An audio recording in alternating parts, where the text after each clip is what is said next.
अलम छई सुख, नासवान सुख को बंद करो भोगना। अलम विषय वार्तया नरक कोटि विभत्सया, बंद करो ये विषय वार्ता का चिंतन कथन श्रवण, ये कोटि नरकों जैसा भय प्रदान करने वाला है। अभी तुम्हें समझ में नहीं आ रहा। ये विषय चित्र देखना, विषय चिंतन करना, विषय क्रियाएं करना बहुत करोड़ों जन्मों में किया है। थोड़ा संयम में हो जाओ।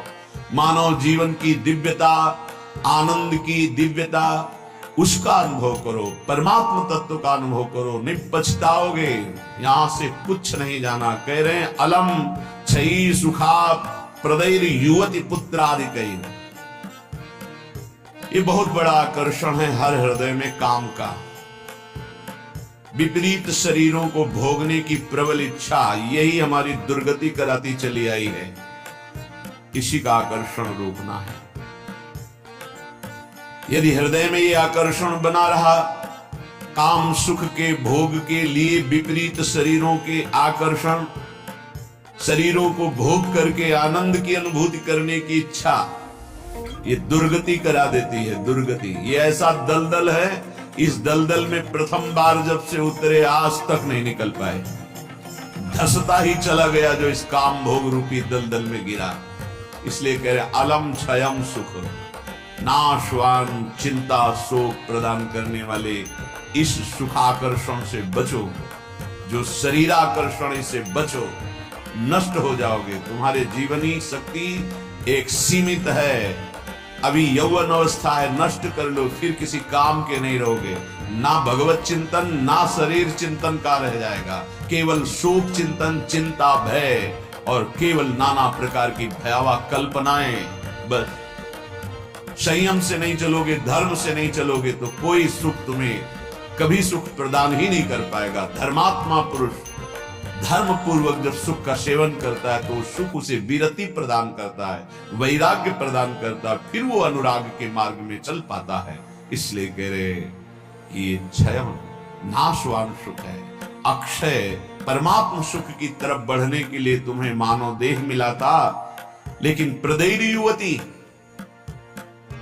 मुस्कुराहट, रूपा शक्ति, मृदु भाषण, नाना प्रकार की विलासिता, इसने तुम्हारे मन का अपहरण कर लिया है। बचाओ अपने मन को, मनमोहन की तरफ लगाओ, प्रभु की तरफ लगाओ। मान लो इन महापुरुषों की बात, आज तक कभी कोई तृप्त नहीं हुआ। कोई भी शरीर भोगों से अतृप्त होकर ही मरा और अगले जन्म फिर उन्हीं भोगों में लगा। बहुत सावधान। यदि बात समझ में आ जाएगी तो निहाल हो जाओगे, नहीं समझ में आएगी तो कभी पछताओगे इस बात को सोचकर। ये महापुरुषों के वचन है। धर्म पूर्वक भजन करते हुए यदि भोगों का सेवन करोगे तो वैराग्य हो जाएगा और भगवान के चरणों में अनुराग के मार्ग में चल पड़ोगे, गृहस्थ हो या विरक्त। अधर्म पूर्वक विषयों का सेवन करोगे, मलिन अंतःकरण, रागी अंतःकरण, हिंसक स्वभाव, क्रूर स्वभाव, ससुख वांछा, आसुरी स्वभाव वाला बन जाएगा, जीवन नष्ट हो जाएगा। श्रीपाद कह रहे वित्तादि कई, धन के द्वारा भोगों को संग्रह करके भोगने की इच्छा, ये महान पापाचरण कराती है। अवस्था हो गई है भोग त्याग कर भजन करने की, फिर भी रुपए के बल से भोग भोगने की प्रबल आकांक्षा, खरीद के भोगेंगे। भोग लो, पैसा है, अभी पुण्य के द्वारा, पूर्व पुण्य के द्वारा तुम्हारे पास जो श्री है, लक्ष्मी है, उसका दुरुपयोग कर लो। दुरुपयोग, चार भूखों को भोजन पवा देते उसी पैसे से तो तुम्हारी सदगति का कारण बनता। लेकिन चार भूखों से पैसे छीन कर अपनी वासना की पूर्ति में लगा दिया, वो तुम्हारे सर्वनाश का कारण बन जाएगा। किसी को भी बाहुल्यता भोगों की मिलती, संपत्ति की मिलती तो उसके भोग के लिए नहीं, समाज सेवा के लिए मिलती है। तुम्हारा जितना खर्चा है कम से कम खर्चा करके काम चलाओ और तुम्हारे पास जो अधिक संपत्ति है वो दूसरों की सेवा में लगाओ, बीमार की सेवा में लगाओ, असहाय की सेवा में लगाओ, भूखों की सेवा में लगाओ, पशु पक्षियों की सेवा में लगाओ तो धर्म बन जाएगा। और ये धर्मो रक्षति रक्षिता, ये दुर्गति से तुम्हारे धर्म रक्षा कर लेगा। लेकिन जिनके पास धन बढ़ता है उनके पास दोष बढ़ जाता है।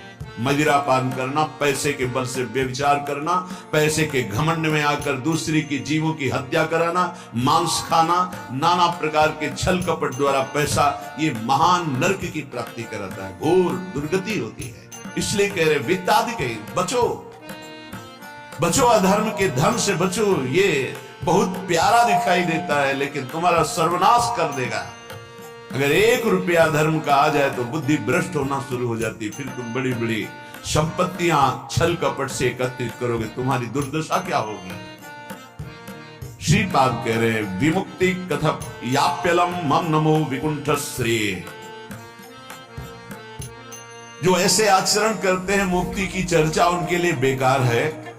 ममता रथ सन ज्ञान कहानी, अति लोभी सन विरति बखानी, कामी समझिम हरि कथा, ऊसर बीज बये फल दशा। जैसे ऊसर भूमि में बीज फेंक दो बेकार चला जाए, ऐसे कामी पुरुष से भगवान के अनुराग की बात करो, ममता रथ से ज्ञान की बातें करो, लोभी से वैराग्य की बातें करो, बोले सब बेकार हो जाती है। इसलिए बेकार हो जाती है कि उनके हृदय में इतनी मलिनता है को समझ नहीं पाएंगे।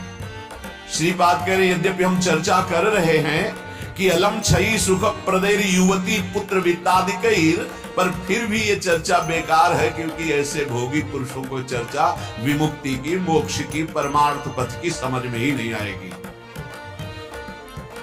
फिर भी हमारी प्रार्थना है कि आप समझने की चेष्टा करें।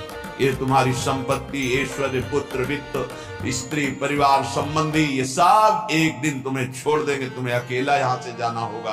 तुम्हारे पाप कमाए हुए और पुण्य कमाए हुए वही दोनों साथ जाएंगे। यदि भजन कर लिया तो पाप पुण्य दोनों को विध्वंस करके वो भगवत प्राप्ति करा देंगे। शुभ अशुभ दुर्ग विध्वंस बल तब जयति जयति जग उच्चरे। जो श्री धाम वृंदावन के प्रेम का पिपासु हो, वैकुंठ के भी वैभव की तरफ आंख उठा के नहीं देखता। कथयाप्यलम मम नमो विकुंठ श्री, नमस्कार है वैकुंठ को, लेकिन मुझे उसके श्री, उसके वैभव से कोई मतलब नहीं। परम तु ही भवे भवे भवतु वार्षभाण्यथ, वृषभानु की पुत्री श्री लाडली जू किशोरी जू, परंतु मेरा मन श्री किशोरी जू के चरणारविंद में, जहां ब्रजेंद्र नंदन श्री लालजू महाराज मुकुट झुकाए हुए हैं, रसघन मोहन मूर्तिम विचित्र केलि महोत्सवोल्लसितम, राधा चरण विलोडित रुचिर शिखंडम हरिन वंदे।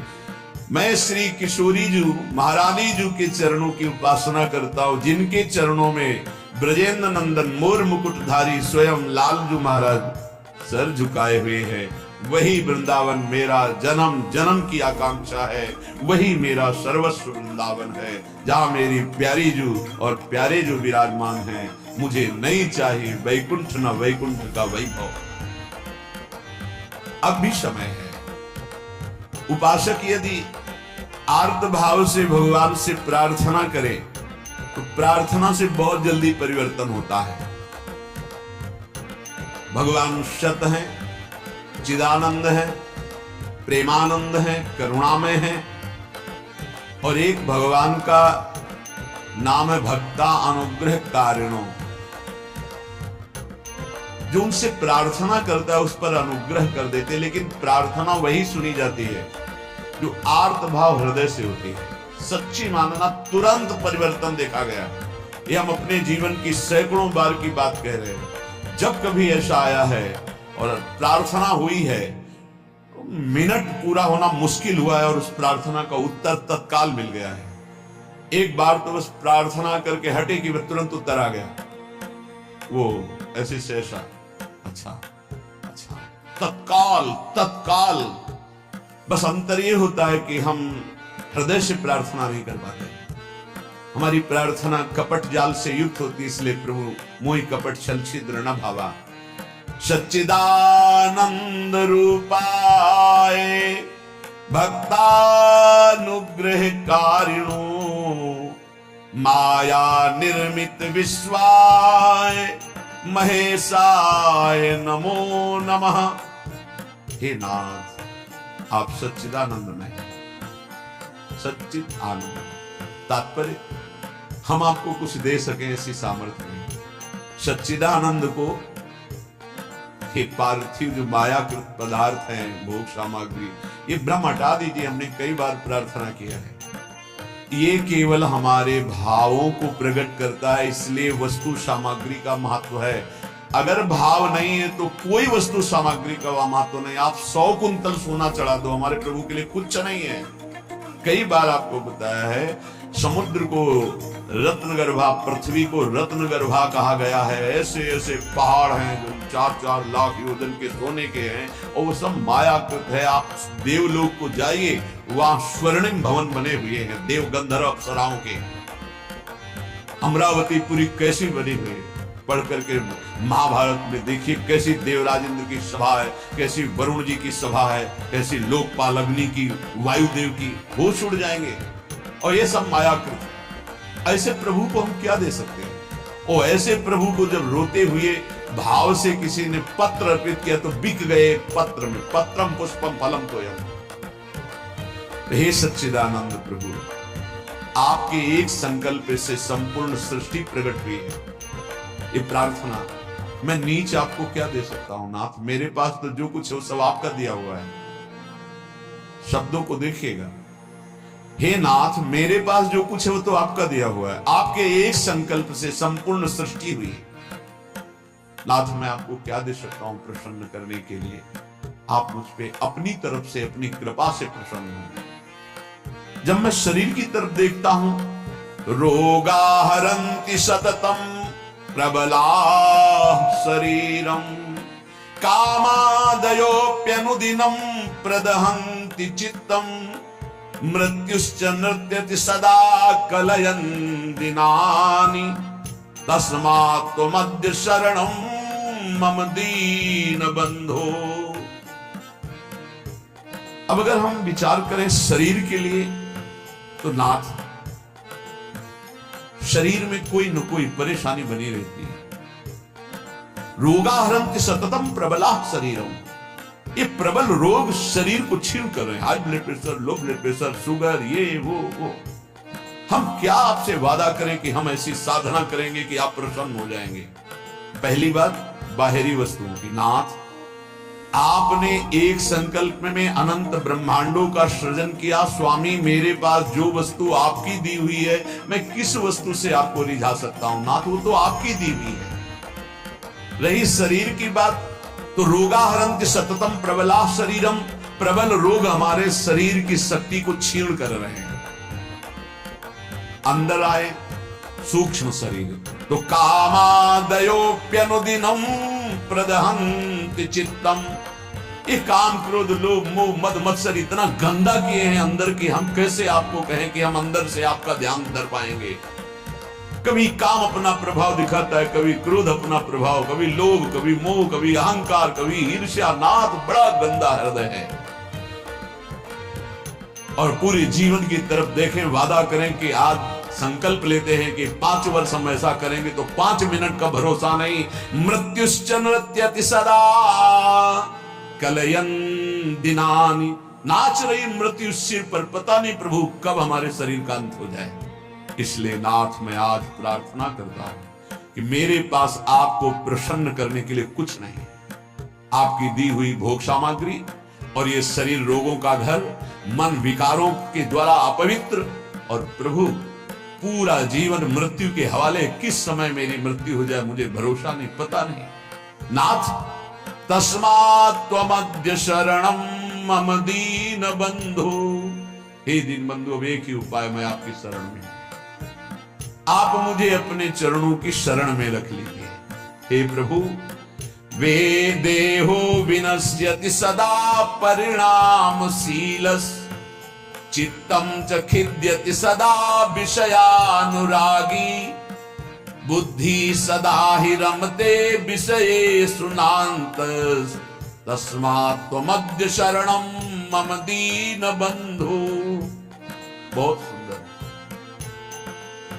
नाथ, ये शरीर का प्रतिपल परिवर्तन हो रहा है। कभी घुटने के बल था, फिर किशोर अवस्था आई, फिर जवानी आई, फिर धीरे धीरे ढल रहा है। ये नाशवान शरीर नाश की तरफ जा रहा है। और प्रभु मन प्रतिपल भोगों में लगा हुआ है, हमारा चित्त प्रतिपल भोगों में लगा हुआ है। ईमानदारी की बात देख लो, ये खाऊंगा, ये पीऊंगा, ये देखूंगा, ये भोगूंगा, ये भोगा, अब ये भोगूंगा, ऐसी ही गणित चलती रहती है अंदर। और मेरी बुद्धि बस एक ही बात, इस विषय को भोगने में ये सुख है, निश्चय करती है विषयों में सुख है। मारा गया प्रभु, मारा गया। कुछ भी ऐसा नहीं है जिस पर मैं टिक सकूं। शरीर टिक नहीं रहा क्योंकि नाशवान प्रतिक्षण नाश की तरफ जा रहा। मन प्रतिक्षण भोगों का चिंतन कर रहा। बुद्धि यही निश्चय करा रही कि भोगों में, रुपया में, घर में, मकान में, स्त्री में, पुत्र में, शरीर में, इन्हीं में सुख है। नाथ, कभी मैं आत्मा राम नहीं बन सका, अर्थात अपने स्वरूप को नहीं जाना कि मैं कौन हूं। इसलिए दीन बंधु अब आपकी शरण में हूं, बचा लीजिए मुझे। हे नाथ, मैं आपकी शरण में हूं।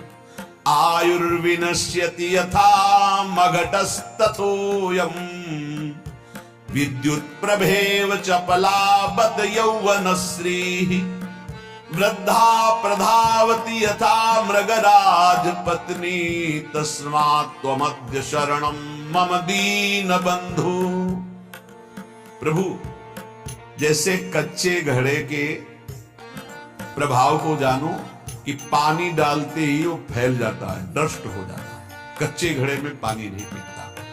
नाथ, इस तरह मेरा शरीर है, कच्चे घड़े की तरह, पता नहीं कब फूट जाए। जैसे पानी का बुलबुला बढ़िया दिखाई दे रहा है लेकिन किस क्षण फूट जाए उसका भरोसा नहीं, बिल्कुल ऐसे ही।